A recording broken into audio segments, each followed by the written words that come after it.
All right, Claire, hello. How are you? So beautiful to I'm meet great. you. Thank you. Thanks. Good to be here. Yeah, so nice. Yeah, I just interviewed today on like the eco village you live in and to know a bit more about that. So do you want to introduce yourself and talk a bit, yeah, just about yourself and where you are and what you're doing? Yeah. So our eco village is located in Mullaney, which is a really beautiful little town with a big green heart. There's lots of people who care deeply about the environment, about the arts. There's a very active live music scene in this community. So in some ways, we're a community in a community because we're starting a small eco village project, which is 2.5 years in, as I talk to you now. And we've really had a really amazing learning experience and a magical time. It hasn't always been easy, but I just think it's been a huge, vibrant part of my early 30s. I'm 33 now, and I just think it's been an amazing, amazing experience. I've personally had a lot of growth. I've had to become a lot more comfortable with the uncomfortable. Sometimes certain experiences here have been a bit uncomfortable, but that's where we are on the edge of growth. And this is one of the things that I really have gained from my time here at the Eco Village is just to become comfortable with conflict, to be on the edge of people's comfortable space, and moving into an innovative and growth space, which is something that the world desperately needs. I personally think that the plants and animals, they know what to do, but it's humans that really have lost their way, and we can find our way back to connection with all things. Yeah, absolutely. So yeah, beautiful words. Thank you.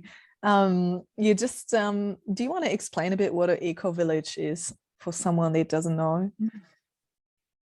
Yeah, so we're very passionate about living with a light footprint, in terms of a light carbon footprint and a light resource footprint. So we have a lot of shared resources, and we're really exploring a lot of philosophical questions. For me, I think, what does it mean to be a free human? This is a big question that's very central to my life. Um, so we have a lot of connection here. We have a lot of shared meals. Actually, at our eco village, every single night we have a shared meal that a different person cooks each night. So we do a roster, and we set the roster every Monday. We have a meeting every Monday, and we go through a standard agenda, and I facilitate the meeting. And I think the meeting really meets our needs for communication, for effectiveness, for connection. And it's just a great time to come back together after the weekend and say, right, how do we want to move forward this week as individuals, but also collectively in this space to create the eco village as it unfolds. So we have a very, I like to say, we have as much structure as we need while supporting the openness that everyone wants. We all want to meet our needs for freedom, autonomy, choice. So it's important that it really has the opportunity that people can feel free, but also we want to be connected and have good communication and clarity. So we have agreements, and we have expectations that people will cook, for example, on the night that they are allocated. And that sort of dependability and reliability on the team is really important to create a culture where people feel supported and safe. They feel like the people do what they say they're going to do.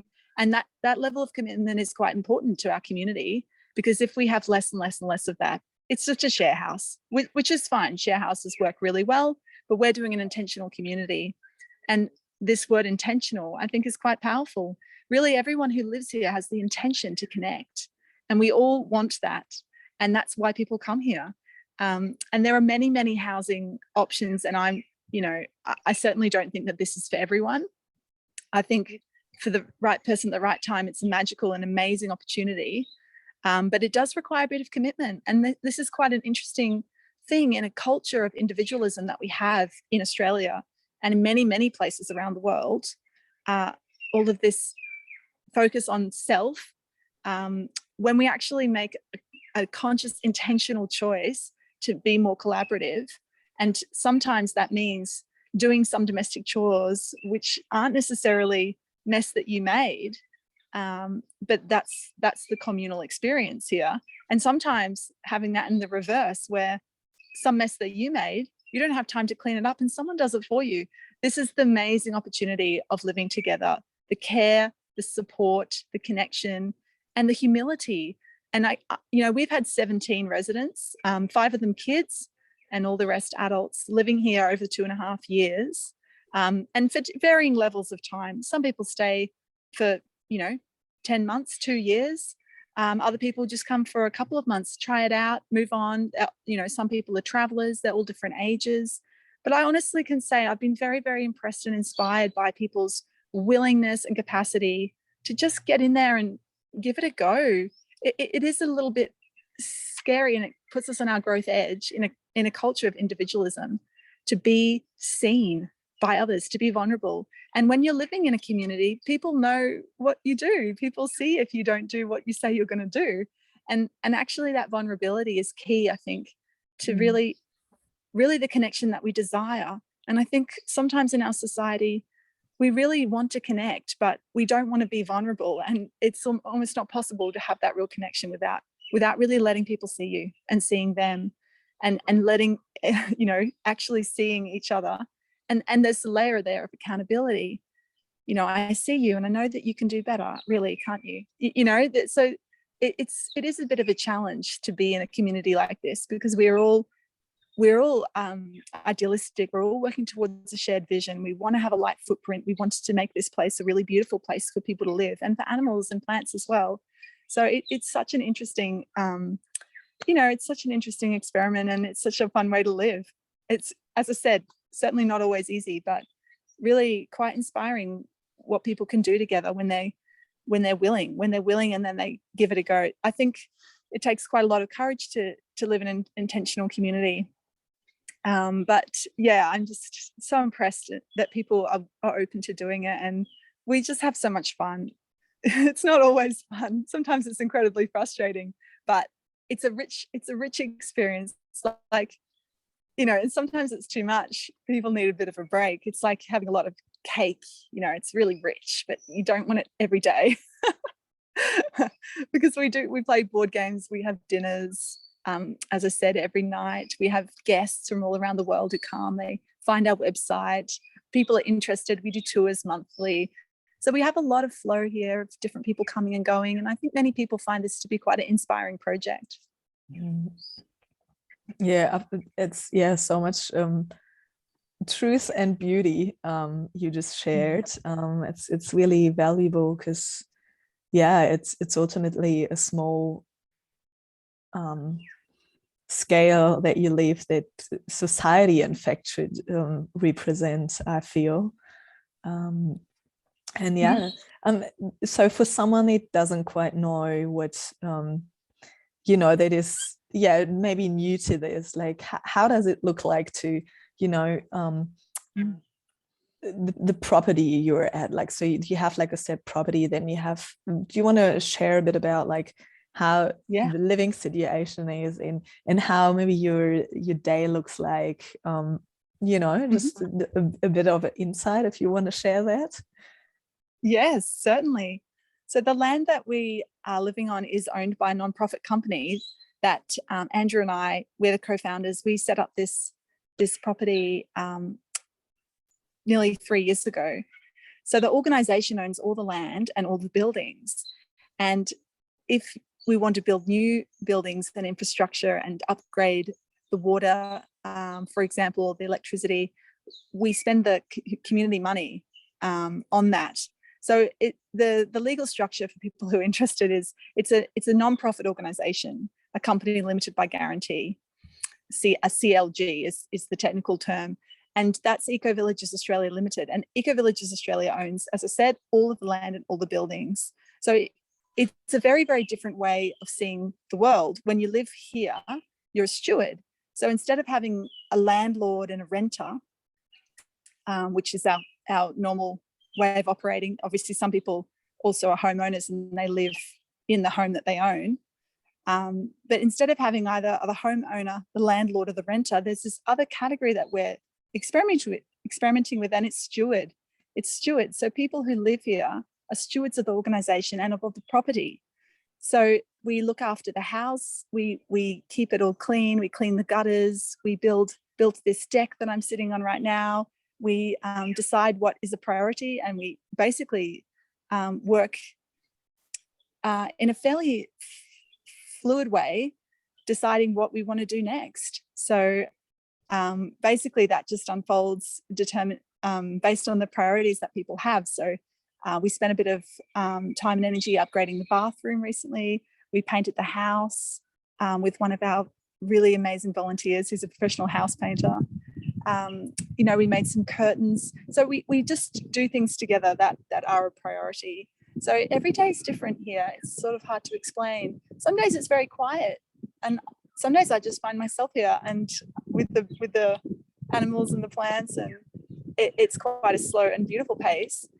And other days there's people coming. Our neighbours drop in. My friend Joan visits often. We have people who get in touch. They're traveling up the East Coast. They want to see the eco village. So we have a lot. Like, it's a very vibrant life. It's a very social life, and really that's possible for me because I don't have paid work. So basically, I wake up every day and I say, "How are we going to build the eco village today? What's going to happen today?" And it's a beautiful way to live with a lot of openness. And it's a place of great privilege for me because I don't have to do paid work every day, at least for now. So I just feel like it's a very, very golden time for me to really be free and to be present. And presence is something I think that our world desperately needs. There's a lot going on. It's a big time of transition, and we need to be present with that, with the grief, with this sort of enormity of this climate crisis and ecological collapse, and coming to terms with maybe our own species extinction within the next few hundred years. Like, this is a big time, and I'm personally very, very passionate about the expansion of human consciousness. What does it mean to look at reality and to actually unload some of this programming from our culture? So I guess I didn't really necessarily think about it before I started the Eco Village with Andrew, but it's very philosophical sort of life. It's how do we want to live together? What's important to us? Do we want to save money and earn less and have, less infrastructure? Or does everyone really want a flushing toilet next to their bedroom? Because that'll cost 10 grand per toilet when you add up all of the building costs and the infrastructure. And so we actually have these very real questions. They're very practical. How do we want to live? What do we want to build? What can we do without? And so going back to your question about what this place looks like, we actually had the great privilege of buying an old dairy farm.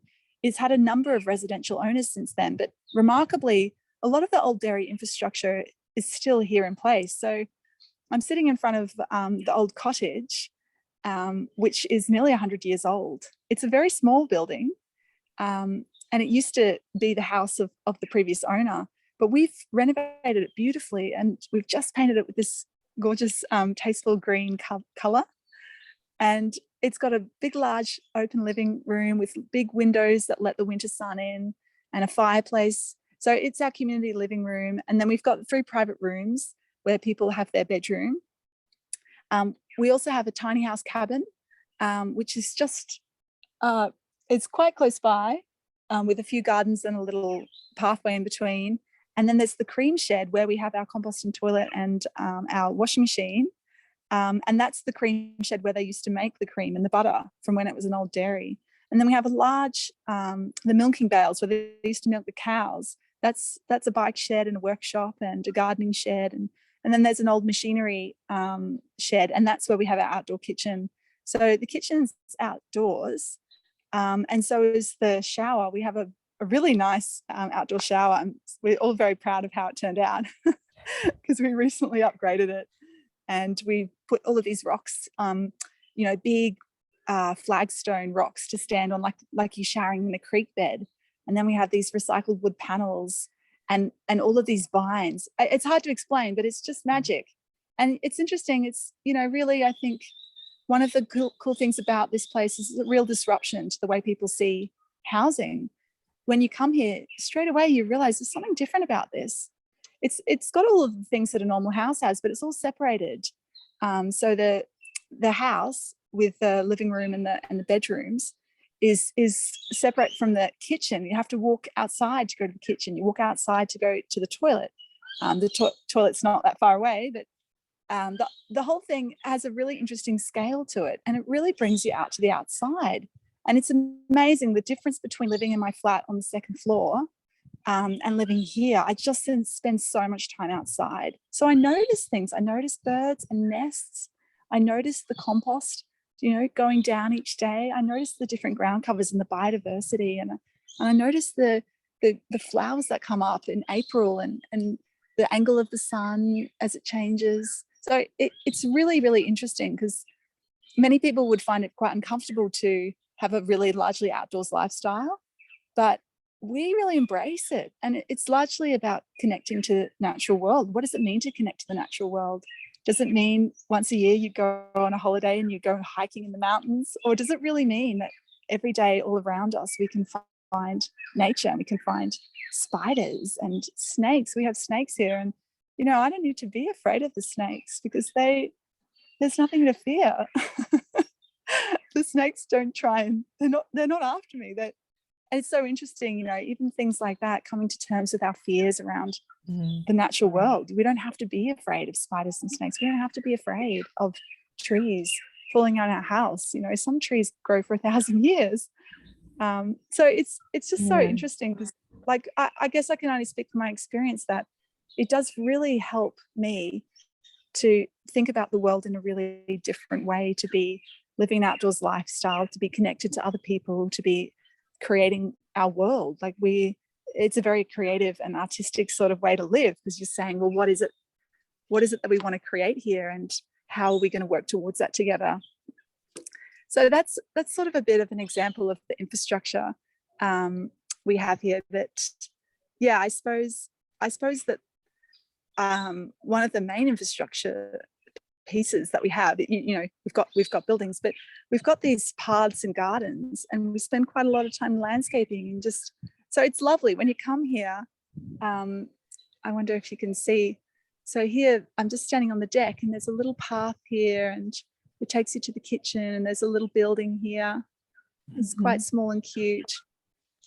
Yeah, this is the deck that I'm standing on. And then this is the old house here.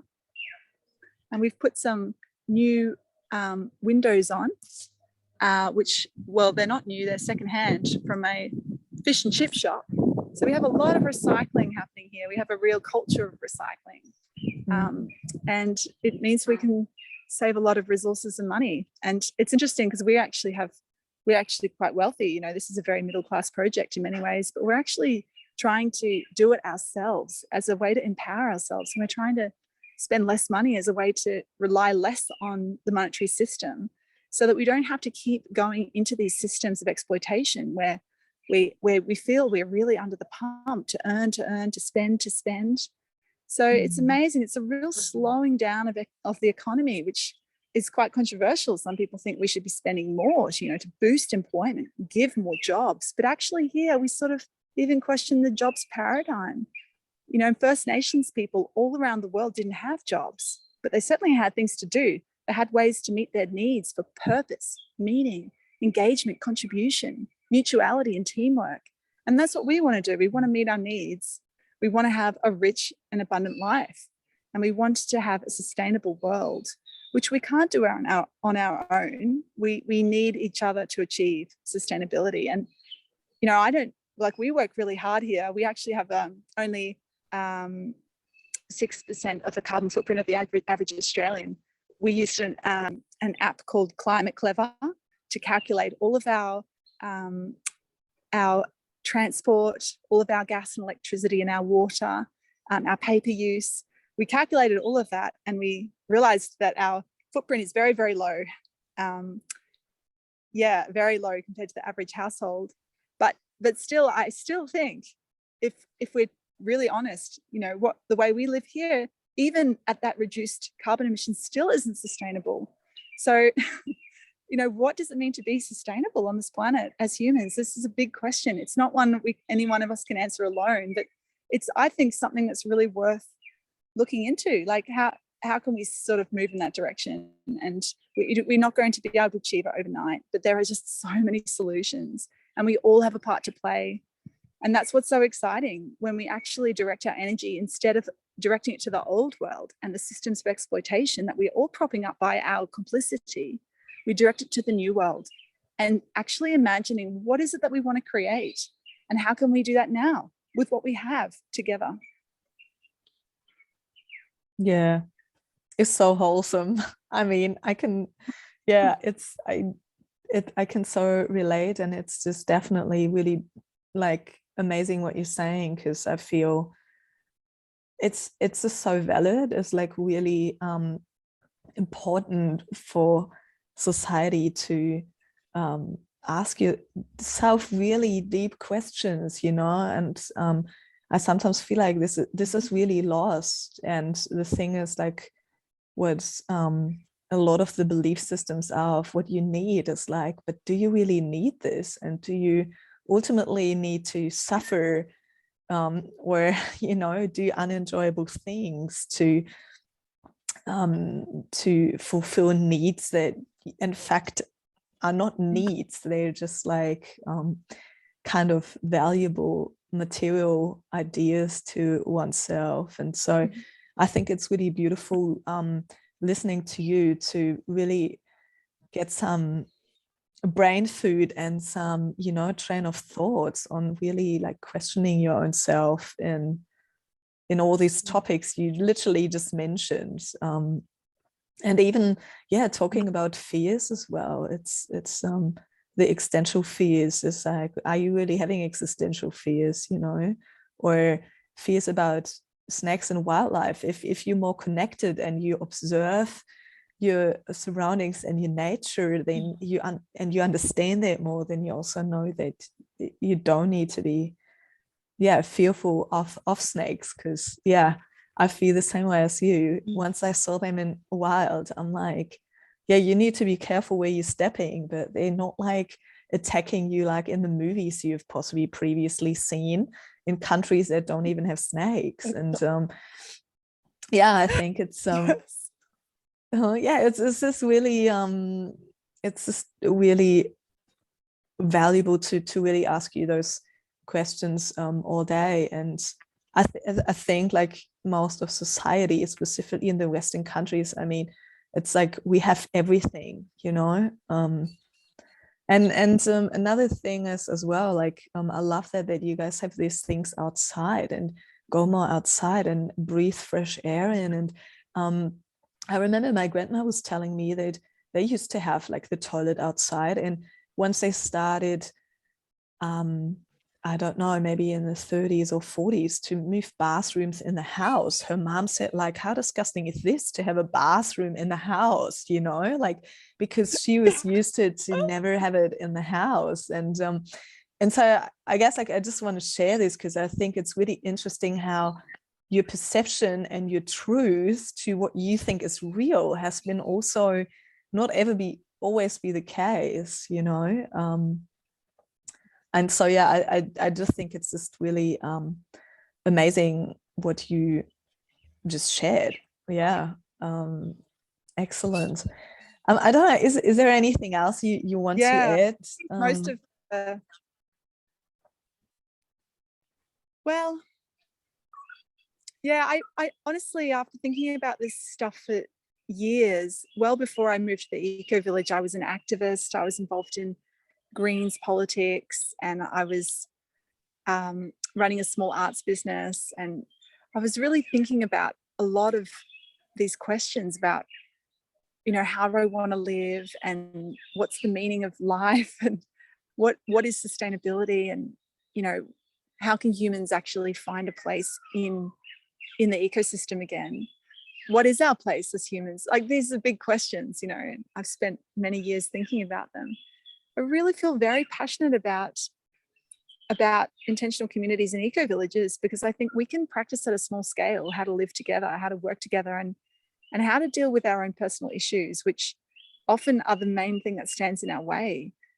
There's so much opportunity. Like, I actually feel really positive about what it is that humans can achieve, but I really think the real revolution is in our own minds. We have to decolonize our minds from a scarcity capitalist frame about, oh my goodness, if I don't have $2 million by the time that I retire, then I won't have enough money. It's just, we've got to break through this because it's holding us back. It's holding us back. And, the new world is calling for us to deal with our issues around this, our fears, because if we're one of the richest countries in the world at the richest time on the planet in history. And we have almost, it's ironic, right? We have the most fear around money than ever before almost. It's bizarre. And you often hear about people who go to places in Asia and South America. They say they meet these people who just throw their door open and say, please come and eat with my family. We want to share everything we have. We'd love for you to stay. They just want to give. They want to give, and we want to give too. But we're basically kind of traumatized by a capitalist frame, which says, if you share, you'll have less. And what I really realize is if you share, you have more. And it's these sort of things. If we turn these around in our mind, if we actually look at reality and say, well, natural systems are all built on sharing. Like, obviously some things die, and that's life, and we will die. But if we're so unable to share, we cannot move forward. And I really think sharing is a massive, massive part of sustainability, because we're just eating and eating through these natural resources. And we don't have to do that. It's not really making us happy. That's not just my opinion. Happiness is at an all-time low in Western countries. And it's because our real needs for connection, for community, for meaning and purpose, for being part of something bigger than ourselves, for a deep feeling of satisfied contentment. These are things that we're missing out on by having this consumption society. So I think in some ways, living in the eco-village, it's a political act. It's saying, in a whole consumption society, we choose less consumption. We choose a deconsumption, degrowth model. We choose to use what we have and look around us and say, well, actually, we don't need to buy pumpkins because they grow so well here. We'll just grow, they just grow. Like, I don't have to grow them. They pop out of the compost, and we have, I don't know, I haven't counted. We probably have 25 pumpkins on vines at various sizes.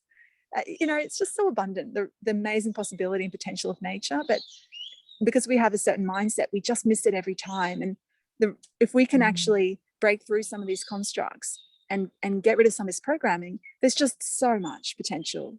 Absolutely. But I just really see that as our big challenge, is to move beyond our socialized views. And going out of the comfort zone, ultimately. Well, that's right. Really sitting with your fear, and sitting with your grief, and sitting with your discomfort. That's pretty brave. It takes a lot of courage. But if we are able to go there, we can make some real amazing breakthroughs that lead to eventually to our peace, and to being at peace, and to being satisfied with what we have, which is so much. The world is absolutely inundated with material possessions. And one of the main things that I've been doing at the Eco Village in the last couple of years is trying to actually organize and sort and downsize these abundant material items that, it's overwhelming. We have so much stuff. And I'm sure many of the people watching this podcast will agree. It's really hard to ethically divest your material items, because it's just so many. People give things to you all the time, and you find that you've got all these different things that you've kept for years. And so I think minimalism is a huge part of our philosophy here, but actually it's really hard, because it brings up a lot of emotional things about, oh, if I get rid of this, I might not get it again. And so this is what I mean when I say the real revolution is in our minds. If we are able to say, I have the things I need when I need them, flow in and out means that things turn up. If I need this thing again, I'm sure I will find it at the time that I need it. And it's amazing. Like, honestly, it is absolutely amazing how this happens here. We needed to paint the house, and then we had this volunteer who is a professional house painter, and he said, I love painting.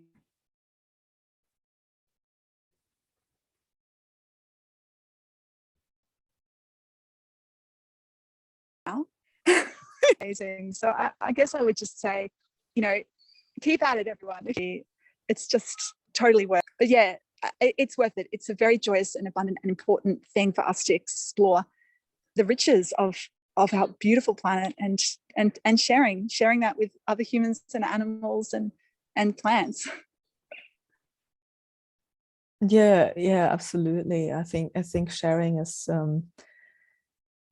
just the most beautiful thing, and it also it makes you much richer, and it gives you such a deeper connection to each other, like even knowing your neighbors, and I feel also like seeing people, and like every single person in life has so much to give. Like every human at least has at least one or two things they're knowledgeable with, or they're good at. And I think it's so important to also acknowledge this, and how people finding this knowledge about themselves on, like on their strength.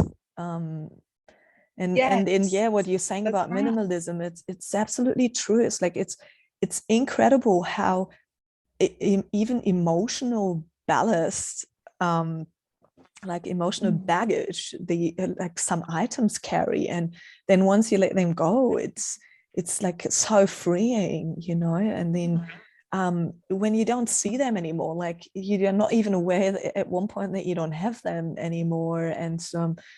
And yeah, I feel like I have been on the similar journey as you, like really asking myself. And I remember the first time I was on the Camino de Santiago in Spain, which is like a pilgrimage, and I was traveling for 6 weeks with 6 kilograms on my back. And that was also such a lesson to share, because ultimately you don't really want to carry entire meals with you, like heaps of spaghetti and sauce, because it's all weight in your baggage. So you kind of necessarily even forced to share the food with others, because you don't also really want to, carry these things with you, like even as a baggage all day. Like I was carrying like 200 grams of spaghettis, it's just like it's up so much. And I thought that was so beautiful. Like it was teaching so many people on how good it is to share. And it's not even like that it's anyone's fault. I think some people also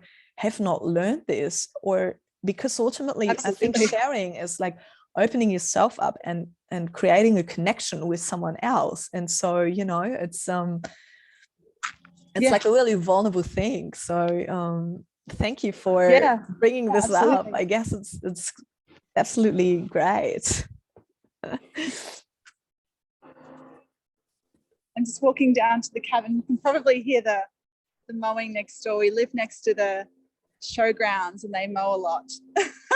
Yeah, I saw that Oh, you're next to the showgrounds, because I really would like to visit you guys at one point. I would everyone just is so welcome love. to come and visit us. If you feel called, please come. Millennium Yeah, Eco Village. You can find us on the internet. absolutely. You can contact me, and we've got spare rooms for people to visit, and you can also camp if you want. Yes, beautiful. Yeah, I don't know. Is there anything else you want to share that like I haven't asked you, or we haven't shared yet? No, I think that's everything for now. Beautiful. Just And come and join yeah, us at the Eco Village. and I will definitely link your contacts in the show notes, so people can contact you and can see your homepage and what you're doing. And I have like one last question, because I feel like you said it all already, because it was just so beautiful. But like, I thought, like, I always ask someone, if it's like your essence deep in your heart of what you kind of really discovered through your life and your own self. Uh, like through your work and what you have experienced so far. Is like there is like a essence you just want to share that you think like the world should know? Oh, so much. I feel like pretty Yeah, much you said it already, but maybe you have like a core essence. yeah, life doesn't have to be hard. I think we're taught that it has to be hard and you have to sacrifice and you have to, be productive, otherwise you're a failure. Trees don't think about that. They just grow. We can also just be. We can just be as we are, with plants, with animals, with each other. And actually, like I was talking about, getting rid of these things that hold us back, we can just explore what it means to just be connected to nature and to each other. And we don't have to carry all of these heavy things about, oh, I'm only successful if I have a big house, and oh, I have to work hard every day, and all of this stuff. I think it would be, the world would really benefit a lot from people just taking a bit more time to just be present with themselves, introspection, connection, rest. I actually have a lot of naps, and I think it's a really great way to live. It's a very low carbon, low cost, fun and luxurious thing to do, and it's completely underrated. Yeah. Napping is, it's wonderful, but this is one of the things, culture is so fast paced. It's got to be fast, it's got to be quick, and you've got to move forward and achieve things. And yeah, I think probably a focus on less productivity. What do you mean we need to work hard to solve all of our problems? But we can't actually solve the problems by the same thinking that got us there. And if we keep thinking productivity is the answer, we're just going to keep running like this little mouse on a mouse wheel, around and around. We actually have to disrupt our own thinking and look at nature, learn from nature. Sometimes a tree, a huge big tree, takes